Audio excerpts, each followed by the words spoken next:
سلام دوستان، خوش اومدید به چنل خودتون. امروز اومدیم به شما آموزش بدهیم که چطوری در دریم لیگ سکه و الماس به دست بیاریم.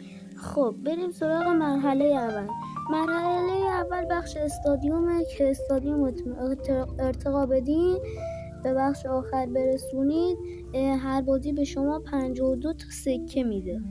خب مرحله دومم بخش همین کریره که میزنید لیگ رو کلا تموم کنید به شما پول و الماس خیلی زیادی میده. و مرحله دوم بخش ویدیوی که بعد هر بازی براتون ویدیو میاد و اون ویدیو رو نگاه کنید به شما سکه میده. اونم باید قبلش به احتمال زیاد بعد با فیلتر قبل بازی رفته باشید تو بازی. خب و مرحله سوم این بخش است، بخش چالش‌های روزانه. مثلا این چالش روزانه است که انجامشون باید بدیم و الماس بگیریم. این هم چالش هفتگیه، این هم باید انجام بدیم الماس بگیریم. و چالش کریر که الماس های خیلی زیاد میده، 40 تا الماس میده و این هم انجام بدیم. و چالش آنلاین بازی کردن و آنلاین بازی کنید، کاری که میگه رو بکنید تا این چیزا رو به شما بده.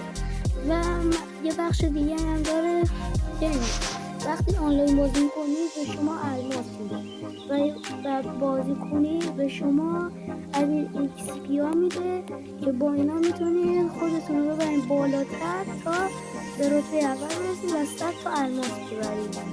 و مرحله آخر هم این ایونت هست که ایونت بازی میده. مثلا یه ایونت دیگه هم بود، ایونت درفت. اون درفت هم باید 40 تا الماس بدید تا وارد شید. بعدش درفت، بعدش ترکیب خودش رندوم براتون میاد. بعدش باید با 5 تا بازی ببرید تا الماس بگیرید، 50 تا الماس و 50 تا و بازی با بقیه آفلاین. بعد بخش بعدی هم یه ایونت جدید که اومده، من تمامش کردم بردمش. یعنی باید شما یه 45 تا سکه بدید تا بتونید وارد این ایونت بشید و با ترکیب تیم خودتون باید بازی کنید.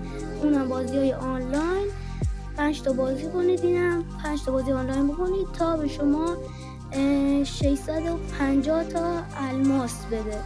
و یک چیز دیگه هم میده، یه دونه از این بازیکن‌های طلایی.